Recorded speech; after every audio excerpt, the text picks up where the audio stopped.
आज आपण घर हक्क परिषद याच्या वतीने पत्रकार परिषद घेत आहोत आणि या ठिकाणी उपस्थित सर्व पत्रकार बंधूंचं मी स्वागत करतो. पहिल्यांदा ओळख करून देतो की या ठिकाणी व्यासपीठावर शिशिर ढवळे हे NTVI या संघटनेचे पदाधिकारी आहेत. त्यानंतर दिवाकर दळवी हे इंटकचे पदाधिकारी आहेत. मी विश्वास सुटकी या ठिकाणी यांची या व्यक्तीची ओळख करूनची गरज नाही, पण माजी खासदार काँग्रेस पक्षाचे आणि लोकसत्ता महाशयसारख्या अनेक महत्त्वाच्या पदांचे 40-50 वर्ष पत्रकारितेमध्ये अग्रस्थानी असणारे कुमार केतकर आणि धर्मराज्य पक्षाचे आणि कामगार महासंघाचे राजन राजे यांची पण ओळख करण्याची गरज नाही, हे आपल्याकडे उपस्थित आहेत. आणि बजरंग चव्हाण राष्ट्रीय मजदूर संघाचे नेते आहेत, इंटकचे पण नेते आहेत आणि मिल कामगारांचे ते प्रमुख नेते आहेत. या ठिकाणी आपण पत्रकार परिषदेला सुरुवात करतोय. मी फक्त मुद्द्याच्या काही गोष्टी तुमच्याकडे मांडतो आणि त्या प्रश्नांवरती तुमचं पत्रकारांचं लक्ष वेधतो. त्याला तुम्ही आत्ता ह्या निवडणुकीच्या पार्श्वभूमीवरती काय महत्त्वाचं हे तुमच्या लक्षात आलेलं असेल आणि त्या दृष्टीने मुद्द्याच्याच गोष्टी आपण बोलूया. आजची घर हक्क परिषदेची पार्श्वभूमी मग सांगतो. आम्ही 30 संघटना एकत्रित आलेलो आहोत.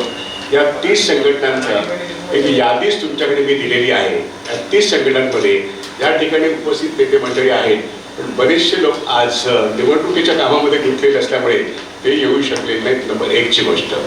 नंबर 2 ची गोष्ट अशी आहे की आम्ही ही घर हक्क परिषद जी केली याचा संदर्भ असा की टिळक भवन जे काँग्रेस पक्षाचं ऑफिस आहे ते आणि राष्ट्रीय मजदूर संघाचं जे ट्रेड युनियनचं एक मोठं सेंटर आहे इंटकचं, त्या ठिकाणी आम्ही या सगळ्या मिटिंगा केल्या. परिषद आम्ही 12 ऑक्टोबरला भरवलेली आहे. 12 ऑक्टोबरला आम्ही मुंबईतल्या नागरिकांचं, महाराष्ट्रातल्या नागरिकांचं आणि एकूणच या देशातल्या आणि महाराष्ट्र आणि मुंबईतल्या कामगारांचं जो संविधानाने दिलेला घराचा हक्क आहे, जमिनीच्या मालकीचा हक्क आहे, याच्याविषयी आम्ही परिषद केली आणि एक किमान समान कार्यक्रम आम्ही त्या ठिकाणी स्वीकृत केलेला आहे. तो आम्ही लोकांपर्यंत नेण्याचा प्रयत्न करतोय. नंबर 1 मी तुम्हाला डॉक्युमेंट 1 आणि 2 ह्या 2 गोष्टी पत्रकारांना दिलेल्या आहेत. मराठीत पण दिलेले आहेत आणि इंग्रजीत पण दिलेले आहेत. याच्यामध्ये आम्ही 12 कलमी कार्यक्रम जो स्वीकारला आहे तो मराठीत आणि इंग्रजीत तो दोन्ही तुम्हाला दिलेला आहे. हा एक भाग. दुसरा भाग असा की आम्ही हिवाळी अधिवेशन नुकतं संपलं. त्या हिवाळी अधिवेशनामध्ये तत्पूर्वी आम्ही ह्या सर्व संघटनांच्या नेत्यांनी सह्या करून मुख्यमंत्री महोदयांना एक निवेदन दिलं. ते अर्थातच मेडिकल पॉईंटला दिलं. त्यानंतर हिवाळी अधिवेशनामध्ये या प्रश्नांवरती ज्या भूमिका आम्ही 12 ऑक्टोबरला स्वीकारल्या त्या प्रश्नांवरती 2 प्रश्न आम्ही आमदारांना विधानसभेत त्यांनी विचारावे, विधान परिषदेत त्यांनी विचारावे याकरता ते फ्रेम केले. ते तिथे पाठवले. 4 दिवसाच्या या अधिवेशनामध्ये हे प्रश्न पटलावरती आलेच नाहीत. ही एक वस्तुस्थिती आहे. दुसरी गोष्ट, त्यानंतर आपण आता संपूर्ण नगरपालिकांच्या निवडणुकांमध्ये सगळेजण गर्क आहेत, पण अशा वेळेस मुंबई आणि महाराष्ट्रातल्या कामगारांचे आणि नागरिकांचे जमिनीविषयीचे प्रश्न आणि त्यांच्या परवडणाऱ्या घराचा प्रश्न हा बोलला जातोय, पण तो नीटपणे सुटेल असं कुठेही चिन्ह नाही. गेले आठवड्याभर वर्तमानपत्रातल्या एकच पान नाही तर 3-3 पानाच्या जाहिराती आहेत, सर्व भाषेमध्ये आहेत आणि त्या ठिकाणी घोषणा अशा होत आहेत की आम्ही 5 लाख घरं बांधून देऊ, आम्ही मिल कामगारांना 1.5 लाख लोकांना घरं देऊ. ह्या सगळ्या घोषणा आहेत. ह्या सगळ्या घोषणा प्रत्यक्षात येणंच कठीण आहे अशी आत्ताची रोकडी परिस्थिती आहे. आणि म्हणून मी थोडक्यात मुद्दा सांगतो. आमची भूमिका अशी आहे. पहिली गोष्ट, सरकारने ते जाहिराती देऊन आम्हाला मतं द्या, आम्ही तुम्हाला घरं देऊ असं जेव्हा ते सांगतात तेव्हा ही घरं ते देऊ शकणार नाहीत. ही घरं ते म्हाडावरून बांधणार नाही आहेत. ही घरं सरकारकडून पण बांधण्यात येणार नाहीत. ही घरं मोठ्या बिल्डरांना, मग त्या बिडी चाळी असतील, पागडीच्या चाळी असतील, भाड्याच्या चाळी असतील, म्हाडाच्या जुन्या चाळी असतील, किंवा कोऑपरेटिव्ह सहकारी पद्धतीने झालेल्या 50 वर्ष जुन्या घरकुल असतील, गृहसंस्था असतील, ह्या सगळ्याचं गृहनिर्माण, पुनर्निर्माण अशी सगळी वेगवेगळी शब्द, रिडेव्हलपमेंट, हे सगळे शब्दप्रयोग वापरून ते एकनाथ शिंदेंनी जे विधानसभेत सांगितलं, नंतर एक GR काढला आणि आता जाहिरातीमध्ये जे येतं, फडणवीस एक सांगतात, एकनाथ शिंदे एक सांगतात, यातली कुठलीही गोष्ट प्रत्यक्षात येणं अशक्य आहे. कारण ह्या सगळ्या जमिनी ह्या हस्तांतरित होत आहेत आणि त्या एक किंवा दोन बिल्डरांना नव्हे तर एकाच मोठ्या कॉर्पोरेट बिल्डरला, त्याचं नाव अदानी असं आहे. ही एक वस्तुस्थिती जर तुम्ही दुर्लक्षित केली तर तुमच्या लक्षात येईल की ह्या सगळ्या जाहिराती आणि सरकारच्या वतीने सांगण्यात येणाऱ्या प्रत्येक गोष्टी ह्या निव्वळ दिशाभूल करणाऱ्या आहेत. त्याला तुम्ही दुसऱ्या भाषेत बकवास म्हणू शकता, पण सध्या दिशाभूल काय होते लक्षात घ्या. मी पहिला मुद्दा नंबर 1 मांडतो. जरा थोडंसं मागे जा, पत्रकारांनी हे लक्षात ठेवा. मुद्दा असा की महाराष्ट्राच्या आणि मुंबईच्या किंवा देशाच्या जमिनीचा मालक जनता आहे. Land belongs to the people of India आणि ते संविधानातून अधिकार निर्माण झालेला आहे. आणि म्हणून घरांचा हक्क आणि जमिनीची मालकी ही जनतेची आहे, म्हणजे नागरिकांची आहे आणि ती कामगारांची पण आहे. आम्ही घर हक्क परिषदेमध्ये ज्या अनेक संघटना आलेल्या आहोत त्याच्यामध्ये काँग्रेस प्रणित आहेत, NCP शरद पवार प्रणित आहेत, महाविकास आघाडीमधल्या अनेक संघटना आहेत आणि कामगार संघटना आहेत. हे सगळेजण असं सांगतात, मुद्दा नंबर 1 की जे आमचे मिल कामगार आहेत मुंबईतले, त्या मिल कामगारांना 1.5 लाख लोकांनी अर्ज केला आणि त्यांची यादी निर्माण केली. 15 वर्षात फक्त 15,000 घरं देण्यात आलेली आहेत. ती कोणी बांधून दिली? मिल मालकांनी. ती मिल जी बंद पडली त्याच्या 1/3 जागेमध्ये त्या 15,000 घरांची निर्मिती झाली. लोक राहतात की नाही हा पुढचा मुद्दा, पण उर्वरित 1,15,000चे अर्ज कुठे गेले हा मुद्दा आहे. त्यामुळे या मुद्द्यावरती एकनाथ शिंदेने अनेक वेळा, फडणवीसांनी अनेक वेळा आश्वासन देऊन त्या आश्वासनाची पूर्ती अजूनही झाली नाही. त्यामुळे या निवडणुकीमध्ये त्यांनी दिलेल्या सर्व जाहिराती या बकवास आहेत. या सगळ्या मिल कामगारांनी कुणाला मत द्यायला पाहिजे असा जर प्रश्न आला तर माझं घर तुम्ही आश्वासित केलं पण तुम्ही मला देऊ शकत नाही ही वस्तूच दिसते, मग आम्ही तुम्हाला का मत द्यावं? महायुतीला आम्ही मिल कामगारांनी का मत द्यावं असा ह्या तमाम मिल कामगारांच्या कुटुंबाचा सरळ प्रश्न आहे. हा नंबर 1. त्यानंतर कायद्याचा मुद्दा त्याच्यामध्ये असा आहे, 1/3 जमीन नाही.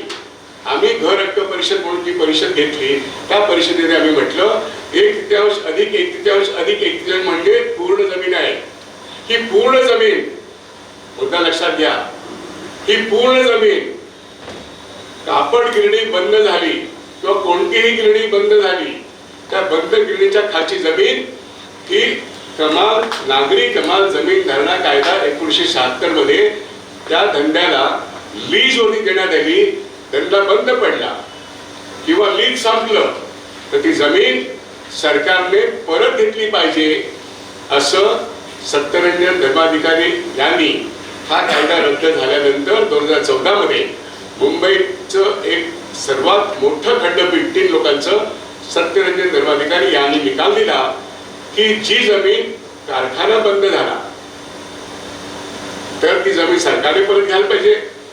त्याचा कमर्शियली गैरवापर केला तर त्या मालकाला कायद्याने सजा द्यायला पाहिजे. आता मुद्द्याची गोष्ट अशी, हा निकाल 2014चा 19 मध्ये फडणवीस मुख्यमंत्री होते. राज ठाकरेंनी काल हे एक वाक्य उच्चारलं असतं तर बरं झालं असतं. अदरवाईज त्यांनी जे पॉवर प्रेझेंटेशन केलं ते तंतोतंत बरोबर आहे, आपण त्याच्याशी सहमत आहोत. त्याच्यात एक मुद्दा असा ऍड व्हायला पाहिजे की गव्हर्नमेंट ऑफ महाराष्ट्राचा एक GR निघाला 1 ऑगस्ट 2019, तो फडणवीसांच्या सरकारने काढला. तो सत्यरंजन धर्माधिकारी यांच्या खंडपीठाच्या निर्णयाच्या विरोधात होता. निर्णय होता की ही जी शेकडो एकर जमीन बंद गिरण्या आणि बंद कारखान्यांच्या खालची आहे ती जमीन परवडणाऱ्या घरांसाठी सरकारने म्हाडाच्या वतीने बांधून द्यावी कामगारांना आणि नागरिकांना किंवा ज्या सहकारी संस्था आहेत ते जमीन मागतायत आणि स्वतःच्या पैशाने घर बांधण्याची तयारी दाखवत आहेत। जसं मी निवारा अभियान मुंबई या संस्थेचा सेक्रेटरी आहे। मृणालताईंची पूर्वीची संस्था, आता मी त्याचा सेक्रेटरी आहे। आम्ही म्हणतो आम्हाला जमीन द्या, आम्ही आमच्या पैशाने घर बांधू। मृणालताईंनी 6300 घरं 63 एकर जमीन बांधली। आजही दिंडोशीला जा आणि बघा, आम्हाला तेच मॉडेल जर सरकारने जमीन दिली असती तर मुंबई ठाणे रायगडमध्ये आम्ही हजारो लोकांच्या घर स्वतःच्या पैशाने बांधले असतात। आम्हाला नको हिरानंदाने, आम्हाला नको रहेजा, आम्हाला नको अदानी, आम्हाला कोणी बिल्डर नको। आमचे इंजिनियर, आमचे आर्किटेक्ट, आम्ही आमच्या पैशाने घर बांधू। हे जे मॉडेल आहे ते नागरी निवारा अभियानचं आम्ही चालवतो। आमचं म्हणणं, आमचा हा अधिकार या 1 ऑगस्ट 2019च्या GR मध्ये मारला गेलेला आहे आणि तो फडणवीसांनी मारलेला आहे।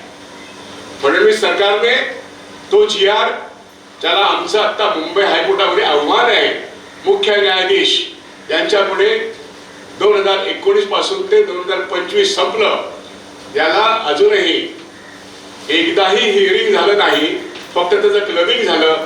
आमच्या ॲडव्होकेट गायत्री सिंग आणि आमचे दुसरे ॲडव्होकेट संघवी आता नाही आहेत, पण ही केस कोर्टात आली तर आमचा हा कायद्याचा मुद्दा, या GR प्रमाणे सरकारने जमीन विकायला काढलेली आहे आणि म्हणून अदानीला जमीन विकली जाते। तो GRच मुळात बेकायदेशीर आहे आणि तो बेकायदेशीर GR काढणारं महाराष्ट्र सरकार, जे फडणवीस मुख्यमंत्री आहेत, हे नंबर 1 चे गुन्हेगार आहेत। मुंबईच्या जमिनी विकण्याचा अधिकार सरकारला नसताना या देशाच्या डॉक्टर बाबासाहेब आंबेडकरांच्या संविधानाने सरकारला जमीन विकायचा अधिकार दिलेला नाही आहे। तुम्ही काही जमिनी या संविधानाप्रमाणे तुमची माझी जमीन ही अदानी सारख्या बोटभर लोकांना विकली जाते, हा कायदेशीर गुन्हा जर सुनावणी उद्या मुख्य न्यायाधीशांपुढे झाली तर फडणवीस सरकार, भाजप सरकार नंबर 1 चं गुन्हेगार आहे हे सिद्ध होईल। पण केस हिअरिंगला येत नाही, पण लोकांपुढे आम्ही जाऊन सांगतो, त्या सर्व राजकीय पक्षांपुढे जाऊन सांगतो, हा मुद्दा तुम्ही उचलून धरला। काल शिवाजी पार्कवरती मनसे आणि शिवसेनेने एक पहिला प्रथम अदानीचं नाव घेऊन काही एक पॉवर प्रेझेंटेशन घेतलं, ते बरोबर आहे। पण तीच गोष्ट काँग्रेसने टिळक भवनवरती पत्रकार परिषद घेतली, हर्षवर्धन सकपाळ यांनी सुद्धा ती भूमिका मांडली आणि म्हणून तुमच्याकडे आम्ही एकूण 9 मुद्दे मांडलेले आहेत। आमचं ह्या परिषदेतून नेमकं म्हणणं काय आहे, ते 9 मुद्दे इंग्रजीमध्ये आहेत, मराठीमध्ये आहेत। ते काँग्रेस, इंडिया विकास पक्ष आणि आता मनसे आणि सेना एकत्रितपणे हेच मुद्दे मांडतायत। उशिरा का होईना, अदानी ज्या पद्धतीने जमीन हिसकावून घेतोय महाराष्ट्र सरकारकडून किंवा महाराष्ट्र सरकार देते आहे, हा एक मोठा गुन्हा आहे। याच्यावरती पहिला प्रथम राहुल गांधी बोललेले आहेत, आज अन्य सगळे लोक बोलत आहेत।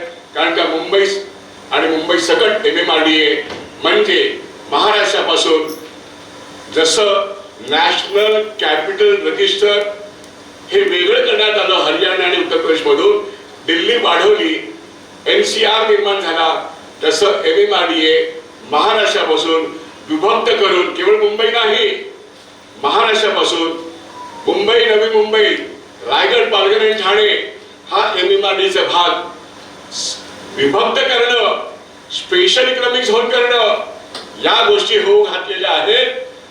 मुंबई केवळ महाराष्ट्र होऊन अदानीच्या हातात जात नाहीये। एवढा मोठा भूभाग जो 2 ट्रिलियन इकॉनॉमी करण्याची फडणवीसांची घोषणा आहे, त्यामुळे हे एक प्रकारे गुन्हेगारी स्वरूपाचं मिलीभगत नेक्सस जो डेव्हलप होतोय, याच्या विरुद्ध 2 कोटी भूमिपुत्र या MMRDA क्षेत्रातले इथे जन्माला येऊन त्यांना स्वप्नात पण घर मिळणार नाही अशी एक परिस्थिती निर्माण होत असताना या राज्यकर्त्यांना पुन्हा मतदान करून निवडून देणं हे आपल्या दृष्टीने फार मोठी चूक होईल।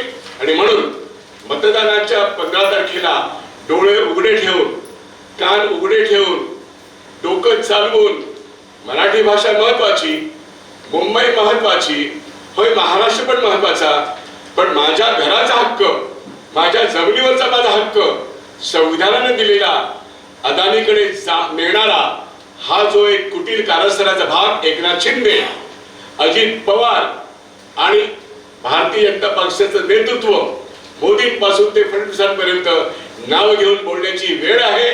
हे मोठं कारस्थान जनतेविरुद्ध आहे. तुम्ही पानपानाच्या किती मोठ्या जाहिरात दिलात तरी मुंबईकरांनी फसता कामा नये. आणि सत्तेची ही सगळी प्रलोभनं, पैसा किती वाटला जाईल याकडे दुर्लक्ष करून आपल्याला मुंबई मराठी भाषा आणि जमीन आणि आपल्या घराचा हक्क वाजवावा लागेल. हे आजच्या घर हक्क परिषदेचं आमच्या एकूण 8 मागण्या 12 कलमी कार्यक्रम जो तुमच्या पुढे मांडलेला आहे त्याचं सार आहे. मी इथेच थांबतो. माझ्या बरोबरीने आज धर्मराज्य पक्षाचे राजेराजे आहेत, माझ्या बरोबरीने शिशिर ढवळे आहेत. आम्ही दोघेही 2014 पासून आणि इंटर आणि राष्ट्रीय मिळून संघ हे सातत्याने मिल कामगारांच्या घराचा हक्क मांडतायत. बजरंग चव्हाण या ठिकाणी आहेत, ते तुम्हाला मिल कामगारांच्या बाबतीत थोडक्यात नेमका मुद्दा सेंचुरी बोलचं झालं काय, अदानीकडे कुठल्या जागा जात आहेत ते मांडतील, माझे अन्य सहकारी पण मांडतील आणि मग पुढच्या 5 मिनिटांनंतर आपण प्रश्न विचारावेत. पण रात्र वैरायची नव्हे, ती फडणवीस, भाजप, अदानी आणि त्यांची जी माहिती आहे याच्या विरुद्ध मुंबई आणि महाराष्ट्रातील तमाम जनता उठून उभं राहणं आणि यांना सत्तेतून बेदखल करणं, उखडून फेकणं हे आवश्यक आहे. नाहीतर आपलं पुढचं आयुष्य, आपल्या पुढच्या पिढीचं भवितव्य अत्यंत संकटग्रस्त आहे. मी इथेच थांबतो आणि बजरंग चव्हाण यांना विनंती करतो त्यांनी मिल कामगारांचा नेमका प्रश्न तुमच्यावर मांडावा. हे सगळं लिखित स्वरूपात तुमच्या समोर आहे. पुढे काही आलं नसेल तर आपण जरूर मागून घ्या आणि याचा व्यापक प्रसार आजपासून ते 15 तारखेपर्यंत संपूर्ण मुंबईकरांना हा आपला निरोप केला पाहिजे. या सत्ताधाऱ्यांना उकळून फेका. धन्यवाद उर्गी साहेब. नमस्कार पत्रकार बंधू भगिनींनो, माझं नाव आहे बजरंग चव्हाण. मी राष्ट्रीय मिल मजदूर संघ या गिरणी कामगारांच्या संघटनेमध्ये उपाध्यक्ष या पदावर काम करत आहे. मुंबईचा गिरणी कामगार गेली 25 वर्ष हक्काच्या घरासाठी महाराष्ट्र सरकारबरोबर लढत आहे हे आपल्या सर्वांना माहिती आहे. आज विविध क्षेत्रामध्ये काम करणाऱ्या आणि विशेष करून मुंबईच्या गिरणी कामगारांच्या घराविषयी काम करणाऱ्या 16 कामगार संघटना मुंबईमध्येच घर मिळालं पाहिजेत या दृष्टिकोनातून आमदार सचिन आईर आणि गोविंदराव मोहिते यांच्या नेतृत्वाखाली एकत्र झालेले आहेत आणि त्या आज गिरणी कामगार लढा समिती या नावानं आज गिरणी कामगारांना मुंबईतच घर मिळालं पाहिजे म्हणून आम्ही सरकार दरबारी काही गिरण्यांचे प्रश्न, गिरण्यांच्या जमिनी आणि काही व्यवहार झालेले आहेत त्याची माहिती आपण दिलेली आहे. ती सुद्धा आज मी माहिती आपल्यासमोर देत आहोत. मुंबईमध्ये NTCच्या 25 गिरण्या होत्या, त्या केंद्र सरकारच्या मालकीच्या होत्या. आतापर्यंत 9 गिरणीतील कामगारांना त्या नियमाप्रमाणे घरं मिळालेली आहेत, 1/3 प्रमाणे. त्या 25 गिरण्यापैकी 4 गिरण्या जॉईंट व्हेंचरला NTCनं दिलेल्या आहेत आणि त्या ठिकाणी खाजगी मालकांना रेडीमेड गारमेंट चालवण्यासाठी दिलेले आहेत 2008 सालापासून. त्या गिरण्या आहेत India united number 1, Gold Mohur mill, new city mill आणि अपोलो मिल. या करारामध्ये मालकांनी आम्हाला म्हणजे कामगारांना 1800 रोजगार देण्याचं मान्य केलं होतं. पण 1800 रोजगार न देता आतापर्यंत त्या 4ही गिरण्या जॉईंट व्हेंचर पद्धतीने न चालवता 70,000 कोटी रुपये देऊन मालकाने त्या ताब्यात घेतलेल्या आहेत. म्हणून आता आम्ही हा करार तोडावा म्हणून कोर्टामध्ये आम्ही गेलेलो आहोत आणि या 4 गिरण्याची संपूर्ण जमीन मुंबईच्या गिरणी कामगारांच्या घरासाठी द्यावी अशी आमची मागणी आहे. त्यानंतर बंद गिरण्यामध्ये आज मुंबईतल्या कोहिनूर 1-2, मधुसूदन, सीताराम, जाम, इंदू नंबर 4 या 6 गिरण्यांची जमीन NTC कॉर्पोरेशननं 1/3च्या हिशोबानं इंडिया युनाइट नंबर 4 मध्ये दिलेली आहे. पण अजूनही ती म्हाडानं ताब्यात घेतलेली नाही. ती ताब्यात घेऊन त्या ठिकाणी घरं बांधा अशी आम्ही मागणी तातडीने केलेली आहे. त्यानंतर चालू मिल आहे मुंबईमध्ये, त्यामध्ये पोदार मिल चालू होती, टाटा मिल चालू होती, इंडिया युनाइट नंबर 5 चालू होती आणि दिग्विजय चालू होती. कोविडच्या निमित्तानं मार्च 2020 पासून अचानक केंद्र सरकारनं उत्पादन खंडित केलं आणि त्या गिरण्या बंद ठेवलेल्या आहेत. त्या आजपर्यंत चालू गिरण्या केलेल्या नाहीत. म्हणून त्या चार गिरण्यांची जमीन तातडीने आम्ही मागितलेली आहे. नाहीतर तुम्ही एकतर त्या गिरण्या चालवा, उत्पादन चालू करा, नाहीपेक्षा आम्हाला त्या गिरण्यांची जमीन द्या, ही आम्ही मागणी केली आहे. सरकारी गिरण्यामध्ये हिंदू नंबर 2 आणि 3 मध्ये या मुंबई शहरामध्ये हा कापड उद्योग कसा होता हे दाखवण्यासाठी म्युझियम काढलेलं आहे. त्या म्युझियमचं काम अजून चालू आहे. म्युझियममध्ये काय पाहिजे त्याच्या सूचना सुद्धा आम्ही महापालिकेकडे केलेल्या आहेत. हे म्युझियम बांधण्याकरता 16 एकर जमीन म्युझियम करता दिलेली आहे. पण आम्ही म्युझियम करणाऱ्या महापालिकेशी चर्चा केली. त्यांनी सांगितलं आम्हाला फक्त 5 ते 6 एकर जमीन लागेल, बाकीची जमीन आम्हाला काय गरज नाही. म्हणून त्यावेळेचे मुख्यमंत्री आम्ही उद्धवजी ठाकरे यांना भेटलो होतो आणि उद्धवजींनी जाहीर केलेला आहे की बाकीच्या 11 एकर जमिनीवर मुंबईच्या गिरणी कामगारी घरं बांधावीत. 6 एकर जमीन तुम्ही म्युझियम करता वापरा आणि ती सुद्धा आम्ही प्राथमिक मागणी घेत आहोत. आता महत्त्वाचा प्रश्न आहे सेंच्युरी मिलचा. सेंच्युरी मिलच्या 4 महिन्यापूर्वी सुप्रीम कोर्टाचा निर्णय बघणं सुप्रीम मिलच्या या सेंच्युरी मिलच्या मालकाला हटवलं आणि संपूर्ण जमीन ही महापालिकेच्या ताब्यात दिलेली आहे. आणि महापालिकेला आम्ही सांगितलेलं आहे या सर्व जमिनीवर तुम्ही घरं बांधा. जवळजवळ ती 6.5 एकर जमीन आहे आणि त्या 6.5 एकर जमिनीवर गिरणी कामगारांना, सेंच्युरी मिलचे कामगार, इतर कामगारांना सुद्धा ही घरं बांधून द्या असं आम्ही सांगितलेलं आहे. त्यानंतरचा दुसरा प्रश्न महत्त्वाचा आहे खटाव मिल. खटाव मिलच्या 2 मिल होत्या, एक बायकाला होती आणि दुसरी बोरिवलीला त्यांची ब्रँच होती, एक्सटेन्शन होत होते. आणि त्या ठिकाणी जवळजवळ 43 एकर जमीन आहे आणि ही 43 एकर जमिनीवर घर बांधा ही मागणी सातत्यानं गिरणी कामगार करत आहेत. पण ती MA काही दिवस ताब्यात घेतली आणि त्यामुळे ते रेंगाळलं. नंतर पुन्हा ताब्यात आली खटाव मिलच्या मालकाकडे. आम्ही दोघांच्याकडून घेतलेल्या गिरणी कामगारांना सुप्रीम कोर्टाच्या निर्णयानंतर आम्ही जमीन देतो. सुप्रीम कोर्टाचा निकाल पूर्ण जाहीर झाल्यानंतर अचानक एका रात्रीमध्ये स्वयं रियालिटीनं म्हणजे अदानीची स्वयं रियालिटी आहे त्यांनी त्या जागेत जमिनीचा ताबा घेतलेला आहे आणि एका रात्रीत 150 कोटी रुपये 150 कोटी रुपये त्या खटावच्या मालकाला दिलं आणि त्यांनी ती जमीन आपल्या ताब्यात घेतलेली आहे. आणि त्या ठिकाणी आम्ही सांगितलेलं आहे की सर्वच्या सर्व जमीन मुंबईच्या गिरणी कामगारांच्या घरासाठी मिळाली पाहिजेत, ही सातत्यानं मागणी आम्ही केलेली आहे. त्याची केस महाराष्ट्र सरकारनं गिरणी कामगारांची जी कमिटी बनवलेली आहे, रिटायर्ड जज माननीय गायकवाड साहेबांच्या अध्यक्षतेखाली, तिथे आम्ही सातत्यानं या जमिनीविषयी भांडण करत आहोत आणि ही जमीन मुंबईच्या गिरणी कामगारांना मिळाली पाहिजे असं आपण सांगितलेलं आहे.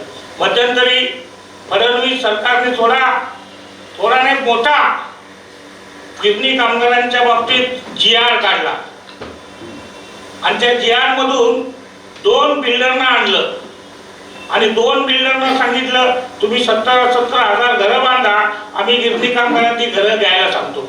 आणि वांगणी आणि सेलू या ठिकाणी हा प्रकल्प या फडणवीस साहेबांनी 2 बिल्डरना दिला होता आणि 17 नंबर कलम त्या GR मध्ये होतं की जर मुंबईच्या गिरणी कामगारांनी ही घरं स्वीकारली नाही तर त्यांचा हक्क रद्द आहे, त्यांचा अर्ज रद्द होईल. या एका 17 नंबरच्या कलमानं 16 संघटना कामगारांच्या सचिन भाऊना, आमदार सचिन भाऊना भेटल्या आणि सचिन भाऊना सांगितले की हे कलम रद्द झालं पाहिजे. आणि आनंदाची गोष्ट आहे की शेवटी 9 जुलैला मोठा मोर्चा गिरणी कामगारांचा गेला आणि 10 जुलैला 17 नंबरचा कलम रद्द केलं आणि मुंबईतला घराचा हक्क गिरणी कामगारांना ठेवण्याचं काम लढा समितीने विजय मिळवलेला आहे आणि ही घरं लवकरात लवकर मिळावी याकरता या ज्या जमिनी आहेत, NTCची जवळजवळ 100 एकर जमीन आहे, ही 80 एकर जमीन आहे. या जमिनी आणि सेंच्युरी मिलची जमीन आहे. या मुंबईमध्ये एवढ्या जमिनी असताना कामगार का सेलू आणि मागणी जातील आणि म्हणूनच तो कलम आता रद्द झालेला आहे आणि आता तातडीनं मुंबईमध्ये घर मिळावं ही मागणी लढा समितीच्या वतीनं आम्ही करत आहोत आणि आम्ही त्याच्यामध्ये यश मिळवणार ही आम्हाला खात्री आहे. कारण ह्या जमिनी कायद्यानं गिरणी कामगारांच्या आहेत, मालकाने कारखाने चालवले नाहीत आणि ब्रिटिशांच्या काळामध्ये या लीजवर दिलेल्या जमिनी, त्या जमिनी लीज संपल्यानंतर खरं म्हणजे ताब्यात घेतल्या पाहिजेत. पण 2014 मध्ये जे घडलं या देशामध्ये, त्या मालकांना 10% रक्कम भरायला सांगितली आणि मालकांना जमीन दिली. हा फार मोठा घोटाळा या फडणवीसनं केलेला आहे. तो घोटाळा कधी ना कधी बाहेर येईल कामगारांच्या आणि नागरिकांच्या शक्तीनं आणि परवडणारं घर गिरणी कामगारांना मिळेल आणि नागरिकांना मिळेल अशी आमची आशा आहे. धन्यवाद. जय हिंद, जय महाराष्ट्र.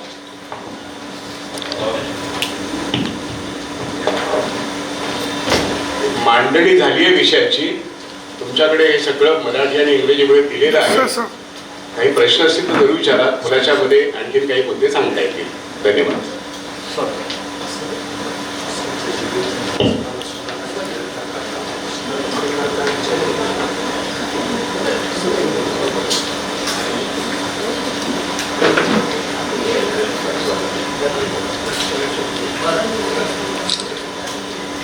याच्यात कळीचे प्रश्न लक्षात घ्या. तुम्ही पत्रकार म्हणून काही गोष्टी नवीन पण असतील, पण मी तुम्हाला पॉइंटेडली 9 मुद्दे आहेत ते लक्षात घ्या असं सांगतोय. पहिला मुद्दा असा की मुंबईतील 1.5 लाख गिरणी कामगारांना घरांचे आश्वासन सरकारने दिले, पण मुंबई बाहेरील एनटीसीच्या गिरणी कामगारांना हे आश्वासन दिलेलं नाही. त्यामुळे मुंबईचे गिरणी कामगार आणि बाहेरचे एनटीसी गिरणी कामगार या सगळ्यांना सरकारच्या जमिनीवरती त्या गिरण्या होत्या आणि ते बंद आहे म्हणून त्यांना घराचा हक्क मिळतो. नंबर 1 ची गोष्ट. नंबर 2 ची गोष्ट, इथे या मुंबई शहरामध्ये भाडं म्हणजे पागडी भरून, पागडी सिस्टम फक्त मुंबईतच आहे बरं का. याच्यामध्ये 25 लाख लोक अत्यंत मोडक्या घरामध्ये राहतात, पण त्या ठिकाणी मालकाला ते भाडं भरतात पागडी तत्वावरती. मालकी हक्क खरं म्हणजे भाडं भरण्याला मिळायला पाहिजे, परंतु ह्या सरकारने आश्वासनं दिली. परवाच्या हिवाळी अधिवेशनामध्ये खूप काही बोलणं झालं, परंतु पागडी भरून राहणाऱ्या 25 लाख लोकांच्या नावाने ती जागा करण्याचा GR त्यांनी काढलेला नाहीये. मतदान झाल्यानंतर ह्या सगळ्या जमिनी अदानीकडे जाणार आहेत. त्यामुळे कोणीही 25 लाख लोकांनी महायुतीला मतदान करता कामा नये हे मला सांगायचंय. म्हणून हा एक मुद्दा मी या ठिकाणी मांडलेला आहे. नंबर 3 ची गोष्ट जी मी सातत्याने सांगतोय की नागरी कमाल जमीन धारणा कायदा 1976 हा 2007 मध्ये रिपील झाला, म्हणजे रद्द झाला. तो रद्द मगाशी मी समजावून सांगितलं की 70 धर्माधिकारी यांच्या पूर्ण खंडपीठाने 14 मध्ये निर्णय करून काय सांगितलं की ULC कायद्यातील जी जमीन एक्झेम्प्टेड होती, ती लीजवर होती, ती रद्द झाल्यानंतर सरकारने ती जमीन परत का नाही घेतली, हा पहिला मुद्दा. आणि ती जमीन एक्झेम्प्टेड जी होती तेवढ्या सगळ्या लोकांना जर ती जमीन परत केली तर खरं ते शिक्षा व्हायला पाहिजे. त्याच्याऐवजी मगाशी मी सांगितलं, बजरंग चव्हाणांनी सांगितलं, 10% फक्त एक कर वसूल केला आणि 90% डिस्काउंट या जमिनी विकल्या. या 40,000 एकर जमिनी आहेत. इथे तो आकडा नाही पण मी सांगतो तुम्हाला. सरकार हे सगळे आकडे दाबून टाकते. आता दुसरा मुद्दा, 10%तून जे काही वसूल केलंय ना, मिरज, सांगली, कुपवाडा ही जी काही नगर परिषद आहे तिकडे आमच्या RTI मधून शिशी डवड्यांनी माहिती घेतली. इतर ठिकाणी माहितीच मिळत नाही. हे 10% म्हणजे किती पैसे जमले? 7.5 कोटी फक्त मिरज कुपवाडामध्ये जमले. तुम्ही विचार करा मुंबईमध्ये किती जमले असतील. माझ्या अंदाजाने 250-300 कोटी जमले, पण आमच्या RTIला उत्तर नाही. म्हणजे हजारो कोटी रुपये त्या 10%मध्ये जमवले. 90% डिस्काउंटने ह्या जमिनी तुम्ही देऊन टाकल्या. ज्यांना शिक्षा द्यायला पाहिजे त्या बिल्डरांना तुम्ही या जमिनी दिल्या. हा मोठा गुन्हा हे सरकार करते 2019 पासून, जेव्हा हे सगळे प्रश्न न्याय प्रविष्ट आहे. आणि चौथा मुद्दा, 5वा मुद्दा, ॲसेट मोनरायझेशन पाईपलाईन ही गोष्ट बजेटमध्ये 23 मध्ये मंजूर झालेली आहे. परवा सुचिता दलालने, मनी लाईफच्या संपादक आहेत त्या मॅडम, यांनी एक मुलाखत दिली. त्या ठिकाणी कुमार केतकर आणि मी आम्ही हजर होतो. आमची 12 ऑक्टोबरला परिषद झाली, त्यांची 5 नोव्हेंबरला झाली प्रेस क्लबमध्ये. त्यांच्या भूमिकेला आम्ही सहमत आहोत. त्यांनी पण हेच सांगितलं जे आम्ही म्हणतो की जमीन गिरण्यांच्या खाली आहे.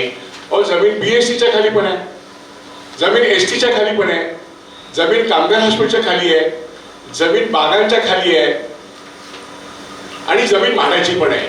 ही सगळी सरकारची जमीन आहे. ही तुम्ही अदानीला कशी काय देऊ शकता? त्यामुळे धारावीची जमीन नव्हे 1500 एकर जमीन धारावी दिली. त्यांनी खटावचा उल्लेख केला. ही सगळी जमीन मग JNPT गेले, वाढवण गेले, मुंबई बंदर गेले, मुंबई पोर्ट ट्रस्ट गेले, इस्पितळ गेली, 15,000 शाळा तुम्ही बंद केल्या, त्याच्या खर्ची जमीन. ह्या सगळ्या जमीन सरकारच्या आहेत. जसं बंद गिरण्या आणि बंद कारखान्याच्या खालच्या जमिनी सरकारच्या आहेत, तशा शाळा, हॉस्पिटल्स, उद्यानं आणि म्हाडाच्या जुन्या चाळी आणि या तुमच्या टेनन्सच्या चाळी यांच्या जमिनी सुद्धा सरकारच्या आहेत. त्या टेनन्सना मालक म्हटलं पाहिजे आणि सार्वजनिक कामासाठी त्याचा वापर झाला पाहिजे, परवडणाऱ्या घरासाठी त्याचा वापर झाला पाहिजे. म्हणून हे जे काही 8 मुद्दे दिले, तुम्ही त्याचं काय करता? इंग्रजीतला एक शब्द आहे ॲसेट मोनेटायझेशन पाईपलाईन. बजेटमध्ये मंजूर करून घेतलं. ॲसेट म्हणजे जमीन ही ॲसेट आहे, माझ्या हातात हे पण ॲसेट आहे, हे मोबाईल आहे हे पण ॲसेट आहे, ह्या सगळ्या गोष्टी ॲसेट्स आहेत. याची विक्री करा आणि पैसा येईल तो बजेटमध्ये टाका. कशासाठी? तर केंद्रीय बजेटमध्ये आणि राज्याच्या बजेटमध्ये जी तूट येते ना, महसुली तूट, ही कव्हरअप करण्याकरता या गोष्टी विका आणि भरा. हे कोणी सांगेल तुम्हाला? एक तर तुम्हाला विकण्याचा अधिकार कायद्यान्वये नाहीये, तर तुम्ही हे विकता. म्हणून सुचेता दलालची संघटना असो किंवा आमच्या ह्या 30 संघटना असो, आम्ही सगळेजण एकत्र येऊन सांगतो. आणि आता इंडियन मर्चंट चेंबरमध्ये टेनन्स असोसिएशन एक परिषद भरवते इंडियन मर्चंट चेंबरमध्ये. त्यांचं पण म्हणणं तेच आहे, आमची जमिनीची मालकी तुम्ही त्याचं मोनेटायझेशन करून कोणासाठी मोनेटायझेशन करताय? हा गुन्हा आहे. आणि म्हणून केंद्र सरकार आणि राज्य सरकार जमिनीचं ॲसेट मोनेटायझेशन जेव्हा करतं तेव्हा BST ST बंद पडणं, कामगार हॉस्पिटल्स बंद करणं, मराठी शाळा बंद करणं, याच्या सकट तुमच्या माझ्या परवडणाऱ्या घराला कधीच घरं बांधलीच जाणार नाही अशी ही व्यवस्था होते. आणि म्हणून या लाखो नव्हे कोट्यवधी लोकांनी जागा होण्याचा प्रश्न आहे. आणि याकरता काँग्रेस, राष्ट्रवादी शरद पवार, मनसे आणि सेना, इंडिया अलायन्स मधले पक्ष हे ह्या सगळ्या प्रश्नांवरती लढतायत. आणि म्हणून महायुतीचा पराभव करा हे या मुद्द्यांमधून मला सांगायचंय. घर हक्क परिषदेमध्ये 30 संघटनांचा हा एकमुखी ठराव आहे आणि हे 8 मुद्दे आम्ही तुमच्यापुढे मांडले. या 3-5 जिल्ह्यामध्ये 2 कोटी भूमिपुत्रांना घराचा प्रश्न आहे. आणि म्हणून मतदाराचा निर्णय करताना कोणाच्या बाजूने आणि कोणाच्या विरोधात आपण लढलं पाहिजे.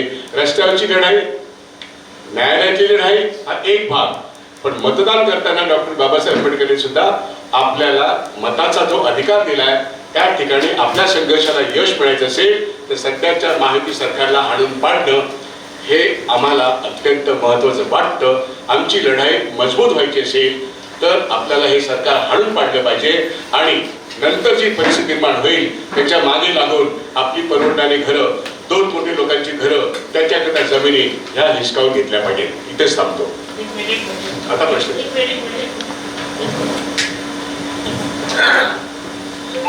एक माहिती देतो. हा जो विकास नियमावली क्रमांक 58 मुंबईच्या गिरणी कामगारांना लागू केला त्यावेळी गिरणी कामगारांना घराचा हक्क प्राप्त झाला. आता मुंबई सोडून महाराष्ट्रामध्ये सुद्धा गिरण्या आहेत आणि महाराष्ट्रातल्या गिरणी कामगारांनी सुद्धा हा कायदा आम्हाला लागावा म्हणून महाराष्ट्र शासनाकडे प्रयत्न केले. शासनाने ते ऐकलं नाही म्हणून ते कोर्टात गेले. कोर्टानं त्यांना सांगितलेलं आहे आम्ही विचाराधीन आहोत आणि कोर्टामध्ये त्यांची केस सध्या चालू आहे. त्या लोकांना सुद्धा कोर्टाच्या माध्यमातून हा हक्क मिळण्याचा अंदाज आहे. दुसरं साहेब, 18 जानेवारी 1982ला डॉक्टर दत्ता सामंतांनी बेमुदत संप केला. त्यावेळी 3.5 लाख गिरणी कामगार या 70 गिरणीमध्ये काम करत होते. त्यानंतर 91ला DCR आला आणि 91 DCR आल्यानंतर त्याची अंमलबजावणी 2000 सालापासून चालू झाली. आणि त्यावेळी म्हाडाकडे सर्व व्यवहार दिला आणि मुंबई गृहनिर्माण मंडळानं गिरणी कामगार आणि त्यांच्या वारसाकडून अर्ज मागून घेतले. 2009 साली सारस्वत बँकेच्या माध्यमातून गिरणी कामगार आणि त्यांच्या वारसांचे अर्ज मागून घेतले. 2011 साली ॲक्सिस बँकेच्या माध्यमातून गिरणी कामगार आणि वारसांचे अर्ज मागून घेतले आणि 2017 मध्ये ऑनलाईन भाड्यानं गिरणी कामगारांनी त्यांच्या वारसाचे फॉर्म मागून घेतले. एकूण 1,78,000 कामगारांनी घराची मागणी करता अर्ज केलेला आहे 3.5 लाखापैकी.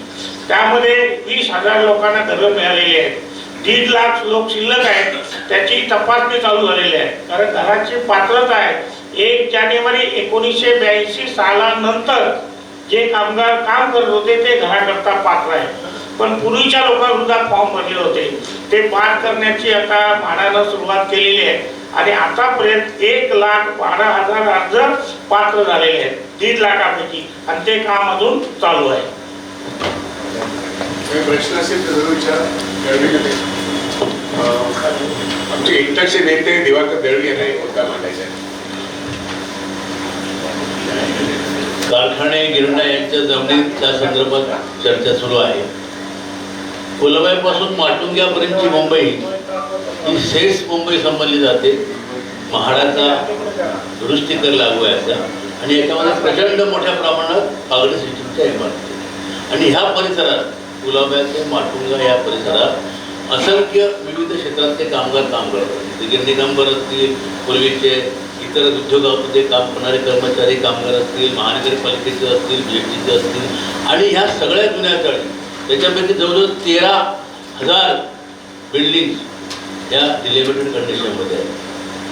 आणि आज मुंबई शहरामध्ये VIT चाळी, तुमच्या काळाचौकी अफजलनगर, तुमचं बांद्र्याचं शासकीय इमारती आणि तो परिसर इकडे मोठ्या प्रमाणामध्ये आज बिल्डिंग चाळीतल्या लोकांना 150 फुटाच्या घराच्या ऐवजी 500 फूट घर दिले गेले.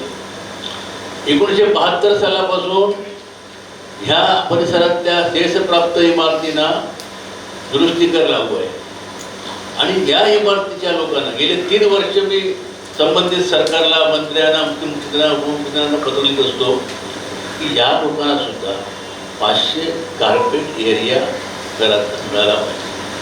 आत्ताच परवा मला मुख्यमंत्री यापूर्वी प्रश्न सुटला नाही, याच्या पुढे तर सुटणारच नाही अशी परिस्थिती असल्यामुळे आता मराठी भाषा, मुंबई, मराठी, त्यांची मुंबईकरांची जमीन, त्याचं घर, हे सगळे प्रश्न एकत्रितपणे येत आहेत आणि म्हणून महायुतीला हाणून पाडल्याशिवाय, पराभव केल्याशिवाय आपल्याला नवीन येणाऱ्या सरकारशी पण झगडा करायला लागेल आपल्या मुद्द्यांवरती, अशी आमची भूमिका आहे. आता सगळ्या फसव्या गोष्टी जशा 1500 रुपये निदान त्या बहिणीला मिळाल्या, 2 हप्ते नाही दिलेत त्यांनी, पण ते पैसे हे लाच म्हणून निवडणूक आयोग पण स्वीकार करतं. खरी ही लाचेची गोष्ट आहे. खजिन्यातला पैसा निवडणूक आयोग अलाव कसं करतं बहिणींना 1500 रुपये द्यायला? तुमच्या टॅक्स पेच्या पैशातून एक सरकारचा खजिना भरतो, त्याच्यातून तुम्ही 500 रुपये काही निवडक बहिणीला देता मतदान करण्याकरता. ही लाच नाहीये का? हीच गोष्ट बिहारमध्ये 10,000 लोकांनी केली. आता तसंच सगळ्या जाहिराती बघितल्या तर आम्ही 12 ऑक्टोबरला परिषद घेऊन जी बोंबाबोंब सुरू केली घरांच्या प्रश्नावरती, जमिनीच्या प्रश्नावरती, अदानीच्या विरोधात, म्हणून आता पहिल्या पानाच्या जाहिराती, 3-3 पानाच्या जाहिराती, मुंबईकरांनी आम्हाला घराच्या प्रश्नावरती मतदान करावं असं महायुती म्हणते. घरांचा प्रश्न, मुंबईकरांचा प्रश्न, परवडणाऱ्या घराचा प्रश्न अचानक यांना उमाळाला आणि म्हणून आम्ही किती 10 लाख घर बांधून देऊ असं फडणवीस म्हणतात. तर अहो, ज्या वेळेस त्यांनी 1 ऑगस्ट 2019ला GR काढला आणि जमीन विकण्याचा निर्णय केला, हे घर देऊच शकत नाही. म्हाडाची घरं सुद्धा परवडणारी घरं म्हणत 7.5 कोटीला घरं होती. तुमचा माझा पगार सामान्य कॉन्ट्रॅक्टरचा 15,000च्या पुढे नाही, मध्यम वर्गाच्या माणसाचा पगार 50-60,000 पुढे नाही.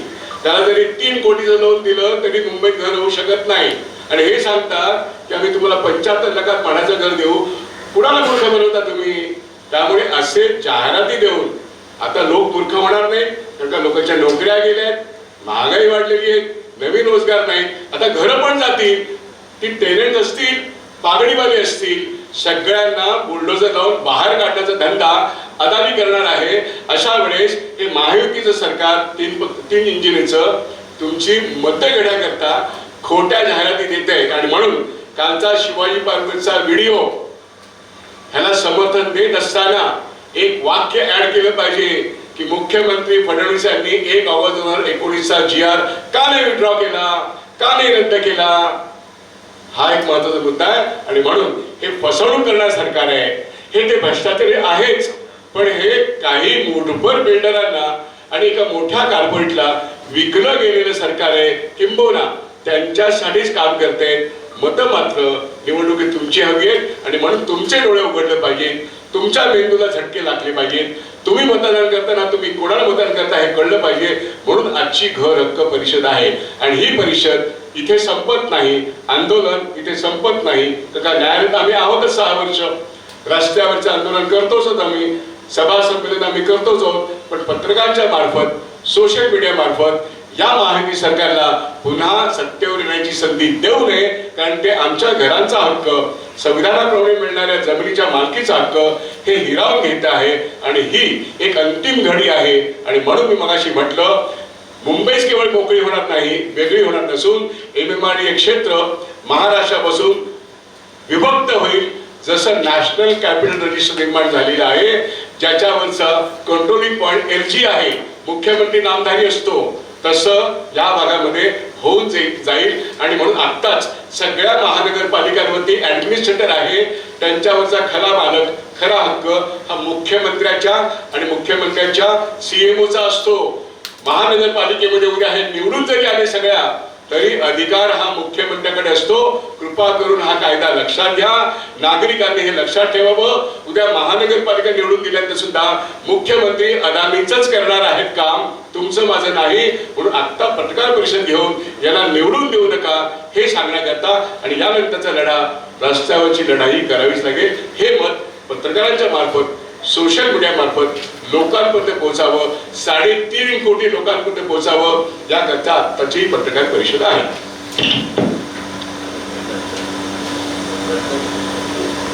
गिरण्या बंद करून आता 40 वर्षांचा कालावधी उठून गेलेला आहे. त्या गिरण्या ज्या आहेत त्या बंद करून आता 40 वर्षांचा कालावधी उठून गेलेला आहे. या 40 वर्षांच्या कालावधीमध्ये जो मूळ कामगार होता गिरण्यामध्ये काम करणारा, तो आता किती टक्के उरलेला आहे? मूळ कामगार पण शिल्लक नाही. आता त्यांच्या पुढच्या पिढ्या आहेत. हे पहा, या ठिकाणी बसलेले आम्ही आहोत ना, मी सुद्धा बॉम्बे डाईंगच्या मिलमध्ये 40 वर्ष काम केलेलं आहे. देसाई साहेब इथं बसलेले आहेत, हिंदू नंबर 5 मध्ये काम केलेलं आहे. तेव्हा जवळजवळ 55% कामगार आता आहेत.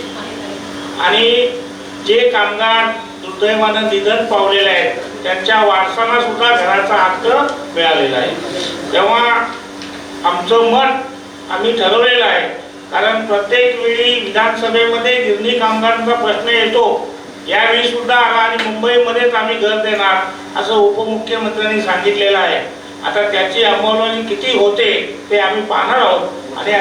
आणि या ठिकाणी आपण आमचा प्रश्न सातत्यानं आपल्या वर्तमानपत्रामध्ये द्यावा अशी आमची विनंती आहे.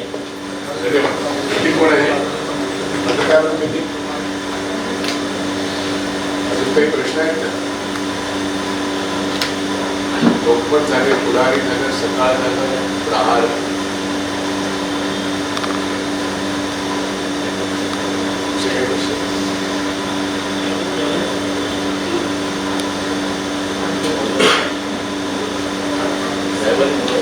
प्रश्न नसतील तर शेवटी खासदार कोणते असते आता मी खासदार नाहीये, गेल्या वर्षापर्यंत खरं म्हणजे अत्यंत व्यवस्थितपणे मुद्दे तुमच्या समोर आलेले आहेत. पण त्याचं मोठं पिक्चर, मोठा कॅनव्हास म्हणतात तो आपण लक्षात घेऊया. आता त्यांनी सांगितल्याप्रमाणे 1980ला 81ला संप झाला दत्ताच मंत्राचा. 82 पासून गिरण्या बंद पडायला लागल्या हळूहळू. सगळ्यात बंद लगेच नाही झाल्या. 2 मालकांचे खून सुद्धा झाले. एक महालक्ष्मीच्या आणि रघुवंशीचा या दोघांचे खून पण झाले. म्हणजे समाजातली जी दर्द होती ती त्या खुणांमधनं व्यक्त झाली. 1990 साली DC रूल बदलले. शरद पवार तेव्हा मुख्यमंत्री होते. ते DC रूल बदलल्यानंतर संपूर्ण वाताहत व्हायला सुरुवात झाली. कशी तर 1990 साली म्हणजे दत्ता सामंतांच्या हयातीमध्ये, दत्ता सामंत 95 साली त्यांचा खून झाला. त्यांच्या हयातीमध्ये सुप्रीम कोर्टाचा निर्णय असा आला की गिरण्या ज्या जातील त्या गिरण्या गेल्यानंतर जमीन राहते, तर ती जमीन 3 पद्धतीने डिस्ट्रीब्यूट केली जावी. एक भाग त्याचा कामगारांची बिलं देणं, कामगारांचे पगार, प्रॉव्हिडंट फंड काही पोचलेलं नव्हतं ते त्याला देण्यासाठी, आणि दुसरा भाग जो आहे तो मोकळ्या जागा ठेवाव्या, कारण मुंबईमध्ये मोकळ्या जागा नाहीत, गार्डन्स नाहीत, मैदानं नाहीत, महापालिकेला दिला अशा पद्धतीने तो केला. आणि तिसरा भाग जो आहे तो जे ट्रेडर्स आहेत ज्यांची देणी पडून राहिलेली होती 3 त्याने, त्याच्यामध्येच त्यांनी त्यांच्या जमिनीचा विकल्याचा जो काही फायदा असेल तो घ्यावा, असा कायदा सुप्रीम कोर्टाने सुचवला. त्यावेळेला IDBI चे सुरेश नाडकर्णी म्हणून होते, IDBI चे चेअरमन. त्यांच्याकडे ते इम्प्लिमेंटेशनचं काम पण आलं, नंतर ते वारले. परंतु यातला कोणताही मुद्दा सरकारने कोणत्याही पक्षाचं सरकार असो ते म्हटले ते बरोबर आहे, पक्ष कोणता हा मुद्दा नाहीये. मी काँग्रेसचा आहे म्हणून मी काँग्रेसला बरोबर करते असं म्हणणार नाही, कारण तेव्हा काँग्रेस पक्ष होता. मुद्दा तो नाही. मुद्दा हा की सुप्रीम कोर्टाचा ठराव सुद्धा यांनी बाजूला फेकला. आता 75 साली मुंबईची लोकसंख्या ही साधारणपणे 45 ते 50 लाख होती. आता मुंबईची लोकसंख्या ही जवळजवळ 2 कोटी आहे. आणि आता जो यांनी सांगितला MMRDA चा मुद्दा, तो MMRDA ची लोकसंख्या जवळजवळ 2.5 ते 3 कोटी होईल, कारण ते पनवेलपर्यंत ते तिथपर्यंत जाईल. 2.5 ते 3 कोटी म्हणजे किती, तर अख्खा श्रीलंका देश जो आहे त्याच्यापेक्षा जास्त. श्रीलंकेची लोकसंख्या 2 कोटी आहे, म्हणजे अवघा श्रीलंका हा एवढ्या प्रदेशात मावशिक एक देश. MMRDA हे केवळ एक शहर नाहीये किंवा एका शहराचा विस्तार नाहीये, तर एक अख्खा देश येतो. आणि तो देश यांच्या ताब्यात पाहिजे, कारण तो सर्वात जमिनीच्या दृष्टिकोनातनं सुपीक आहे. शेतीच्या दृष्टिकोनातनं जमिनीच्या दृष्टिकोनातनं तो सुपीक आहे. आता याचा उत्तम पुरावा काय, तुमच्यापैकी ठाणे बेलापूर परिसरात किंवा वाघळी स्टेट परिसरात तुम्ही गेला असाल. ठाणे बेलापूर आणि वाघळी स्टेट हे जवळजवळ 1980 पर्यंत इंडस्ट्रियल बेल्ट म्हणून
वगैरे जायचे.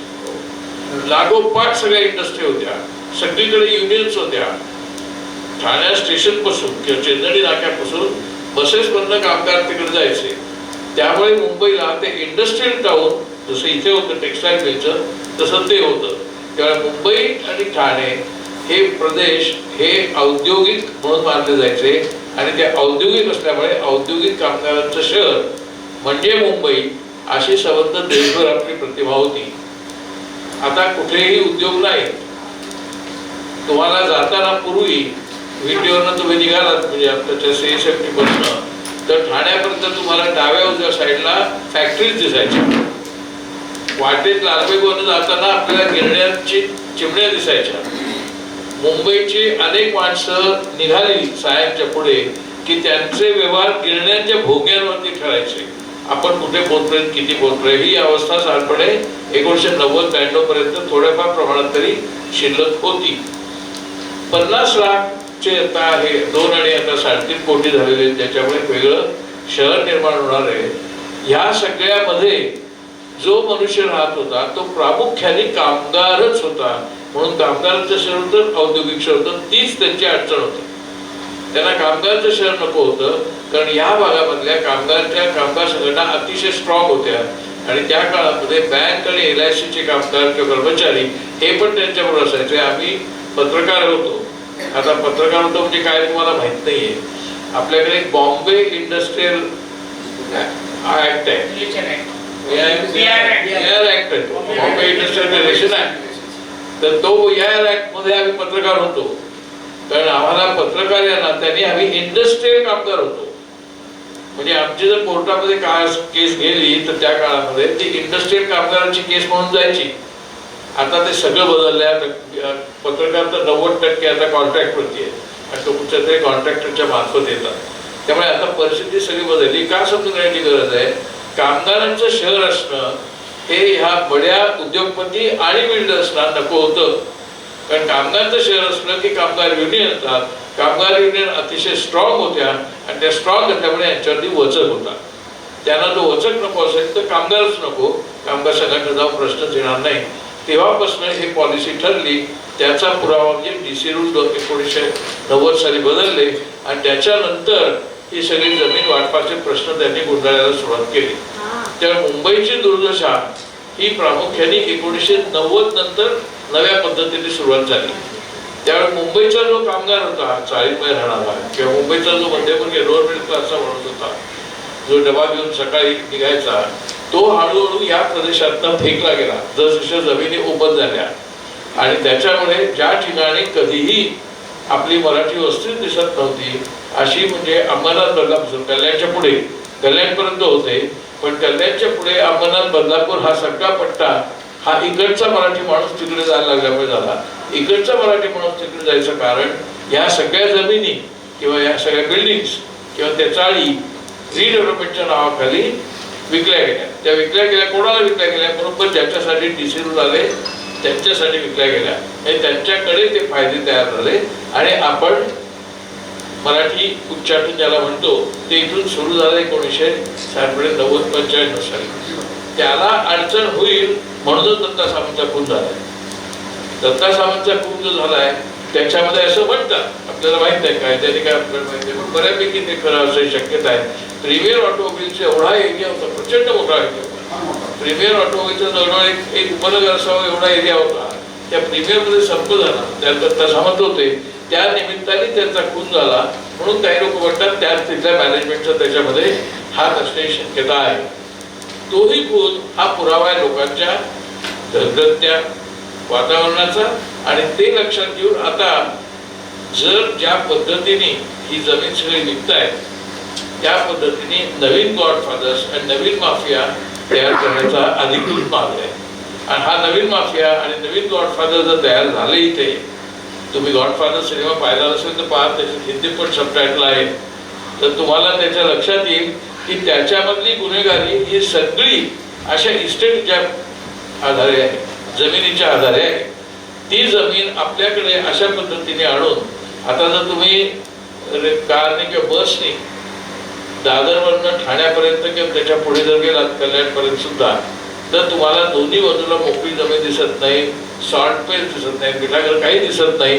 तिथे फक्त टॉवर्स दिसतात, एकदम पॉश टॉवर्स दिसतात की ज्या टॉवर्समध्ये एका फ्लॅटची किंमत कमीत कमी 1.5 कोटी आहे आणि जास्तीत जास्त 4 ते 5 कोटी आहे. वर्तमानपत्र तुम्ही उघडाल तर तुम्हाला 2च जाहिराती दिसतात, एक दागिन्यांच्या, मग त्यात तनिष्क असतील, पुरा गाडगीळ असतील, पेडणेकर असतील, ह्या सगळ्या जाहिराती असतात. दुसऱ्या रिअल इस्टेटच्या ज्याच्यामध्ये टॉवर आणि त्याच्या आजूबाजूला स्विमिंग पूल, गार्डन आणि कोणत्या तरी देखण्या मुली त्याच्यामध्ये दाखवून तुम्हाला असं त्या बिल्डिंगच्या ह्याच्यात वेळतात. तुम्ही तिकडे प्रत्यक्ष गेलात चौकशी करायला की सांगतात की 1 कोटी तुम्हाला द्यायला लागतील, 1.5 कोटी द्यायला लागतील. हल्ली ती भाषा कॅश किंवा ब्लॅक अशा पद्धतीने न वापरता फक्त सॉफिस्टिकेटेड पद्धतीने 3 कोटी रुपयाचा हा फ्लॅट आहे, परंतु तो तुम्ही टप्प्याटप्प्यात देऊ शकता. असं करून मग बँका ते हात द्यायला लागतात की तुम्ही जागा घ्या, आम्ही तुम्हाला EMI म्हणजे मंथली इन्स्टॉलमेंट देऊ. तर ही सगळी जी संपूर्ण संरचना आहे ही बँका म्हणजे बँकांच्यावरचे असलेले संचालक, सरकार, हा लँड माफिया यांच्या मार्फत एकत्र करून आपल्या सर्व लोअर मिडल क्लास किंवा कामगारांना डिस्पोज ऑफ करण्याची संपूर्ण संकल्पना आहे. त्यामुळे आता इथे कामगार असणारच नाही. आता हे शहर डी इंडस्ट्रियलाइज सिटी म्हणून ओळखलं जातं, म्हणजे इथे डी इंडस्ट्रियलायझेशन झालंय. पूर्वी हे इंडस्ट्रियलायझेशन होतं, आता डी इंडस्ट्रियलायझेशन आपलं झालेलं आहे. त्यामुळे आपली डी इंडस्ट्रियल रेसिडेन्शियल सिटी आहे. आता एवढे लोक इथे राहणार, 2, 2.5, 3, 3.5, 4 कोटीपर्यंत इथे लोक राहणार. त्यांच्यासाठी कोणतीही वाहतुकीची सोय नाहीये, कोणतीही नाहीये. त्यामुळे पूर्वी ज्या ठिकाणी जायला साधारणपणे बसने पाऊण तास लागायचा, त्या ठिकाणी जायला आता 2 तास 1 तास लागतो. याचा अर्थ हे सगळे याच लोकांचे हाल होणार आहेत. त्याच्यासाठी हे जे सगळे जमिनी विकत घेणारे दलाल आहेत ते किंवा सरकार यांच्याकडे काही योजना नाही की ह्या सगळ्या लोकांना BDD चाळीच्या ठिकाणी आता 40-40 मजली टॉवर होणार आहे. प्रत्येकाला किमान 500 स्क्वेअर फीट जागा. त्याच्यामध्ये जवळजवळ अर्ध्यापेक्षा जास्त लोक कार घेणार आहेत किंवा स्कूटर घेणार आहेत. त्या कार्सना पुन्हा EMI मिळतोय. त्यामुळे कारवाल्यांचं कंपनी असं सांगतात की पैसे देऊ नका, तुम्ही कार घेऊन जा आणि कार घेऊन जा, आम्हाला फक्त तुम्ही कुठे नोकरी करताय याचं सर्टिफिकेट द्या, आम्ही त्या कंपनीकडे डायरेक्ट नंतर वशिलाची तेव्हा वसूल करतो, तुम्ही कार घेऊन जा फक्त. अशा पद्धतीने कार विकतात, 2 व्हीलर पण विकतात. त्या शहराचं नियोजन कोसळलेलं आहे ते त्यांना कोसळायला हवंय. गरीब आणि कष्टकरी मनुष्य इथून बाहेर फेकला गेला की जो मेला काय जगला काय काय करतो याचा काही संबंध. त्यामुळे हे नुसतं अदानी किंवा नुसतं मिल्स असं नाहीये. हे प्रकरण मोठ्या एका कॉन्स्पिरसीचं आहे आणि ती कॉन्स्पिरसी एका अर्थाने आंतरराष्ट्रीय कॉन्स्पिरसी आहे. कारण हे सगळे जे लोक आहेत या सगळ्या लोकांचे जे हितसंबंध आहेत ते आंतरराष्ट्रीय बँकांशी आहेत, आंतरराष्ट्रीय व्यापाराशी आहेत आणि म्हणून डोनाल्ड ट्रम्प दररोज थप्पड मारतोय पण हे अजून लाचारने त्यांचे पाय धरत आहेत. कारण त्यांना माहिती आहे त्यांच्यावरतीच यांचं हे सगळं कपट चालणार आहे. त्यामुळे आपण आपल्या लक्षात घ्यायचं आहे ते नुसतं एका छोट्या इशू नाही, हा अत्यंत महत्त्वाचा इशू आहे. आणि त्या दृष्टिकोनात आता या सर्वांनी सांगितलंय की महायुती सरकार असले नवीन सरकार तरी हा संघर्ष चालू ठेवायला लागणार आहे. कोणाचंही सरकार आलं तरी सुद्धा, कोणाची कॉर्पोरेशन आली तरी सुद्धा. आणि म्हणूनच हे लक्षात ठेवून आपण विचार करायला हवा. म्हणजे व्यापक राजकारणाचा, व्यापक अर्थकारणाचा विचार केल्याशिवाय आपल्याला हा प्रश्न समजणार नाही, सोडवण्याची केस नंतर. आपण पत्रकार परिषद संपूया. थँक्यू.